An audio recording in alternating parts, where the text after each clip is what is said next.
Good morning. I've got 10 minutes before the Easter service is about to start at the school, but I wanted to get this one out. This is about EM Rogers. EM Rogers are a very well-respected haulage company. They do a lot of classic car movements, and if you follow Harry Metcalfe, EM Rogers moved Harry Metcalfe's cars down to Alicante in his most recent video.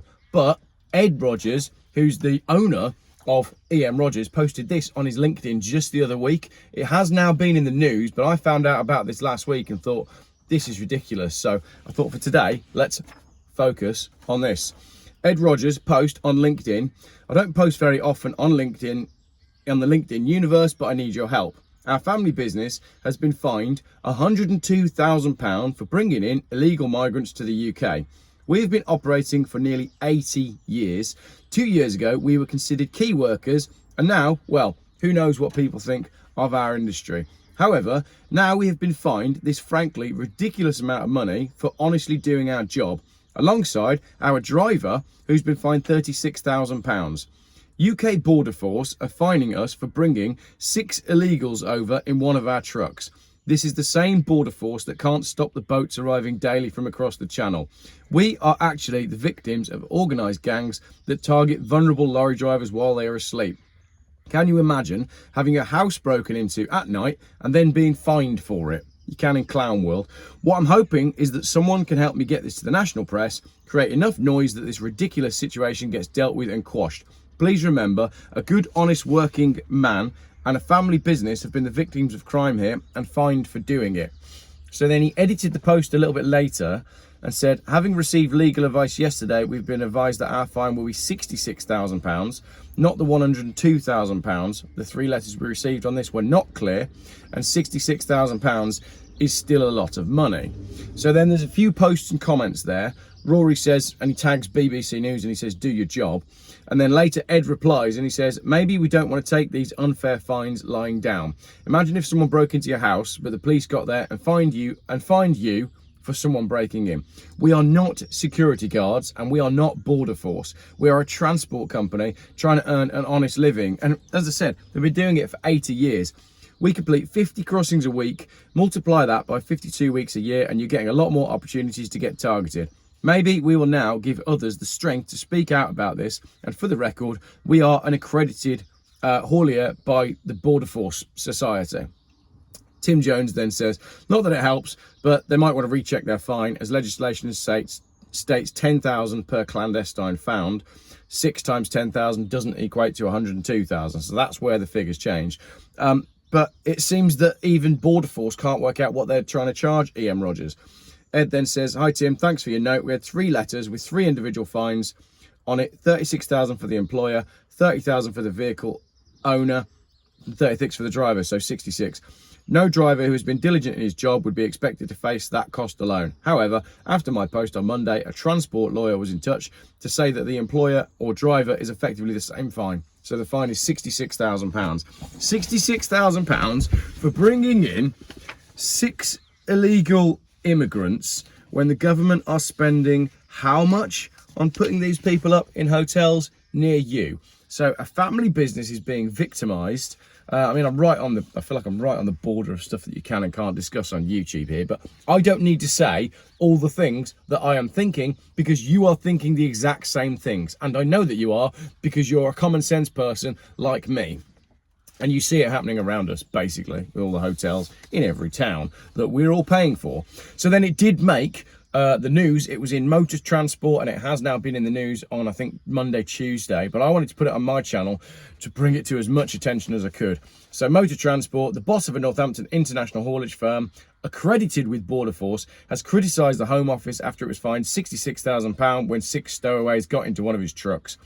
Ed Rogers said there was nowhere safe in northern France for drivers to park up. Listen to that. There is nowhere safe in northern France for drivers to park up after illegal immigrants broke into its HGV 8 hours from Calais port. 8 hours from the port. It's not like they're jumping on just before they get on the ferry. Rogers said the company went above and beyond what is required by the UK government to ensure vehicles were safe from being broken into, and yet 6 clandestine entrants still managed to sneak into one of the fleet's vehicles.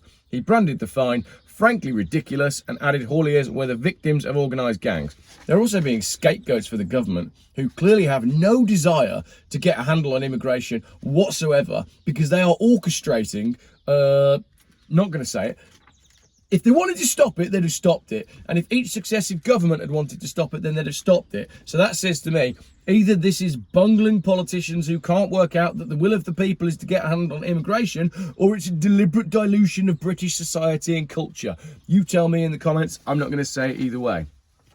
It told the Motor Transport that the company was a repeat offender and had been involved in multiple incidents of stowaways breaking into its vehicles. The Home Office have said that EM Rogers are a repeat offender. Rogers said it was still unclear how the illegal immigrants managed to get into the curtain-sided truck. We do visible checks on loading, and once they're stopped for brakes, we seal the trailer, padlock the trailer, and there's a TIR cord round the side. We go above and beyond what's required by Border Force to protect vehicles and drivers. There's quarterly training and audits of paperwork to check what they are doing and the checks are correct and up to speed. We also have security devices on the back of the trailer that lets you know if the trailer doors have opened. He also added, we have regular meetings with Border Force. We are literally willing to open our doors to Border Force to help them. How can we ensure we are not vulnerable to these astronomical fines?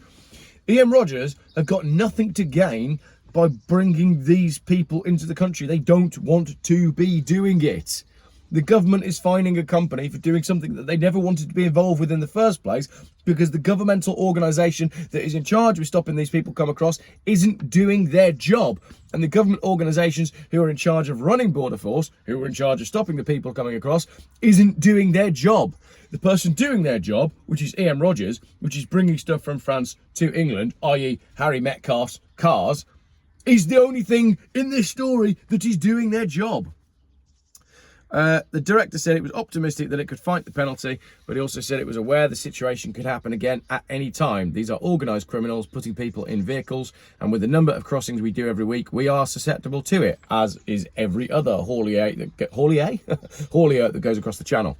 It's becoming more and more challenging. Our guys can't park safely around Calais overnight. There's no secure parking, so they're further up and further away. Our driver's in his mid-60s.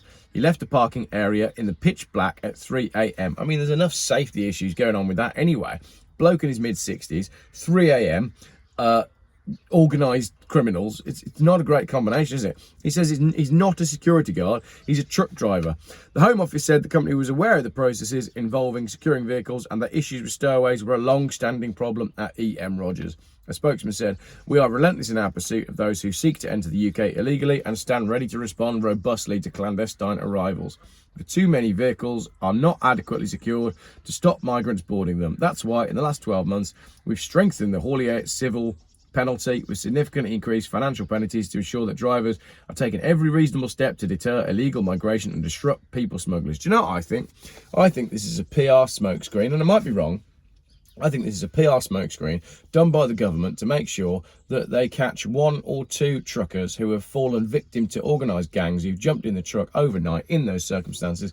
And then what they want to do is make a great big hoo-ha about it and make it seem like they're doing something to combat migration, when in actual fact, what everybody wants is to stop the boats and to have a government that is willing to stop the boats and sort out the epic amounts of migration, because otherwise what you have, if you have migration on this scale, is you have hotels full of migrants and there's no jobs. So they can't become a part of society. They don't want to be a part of society.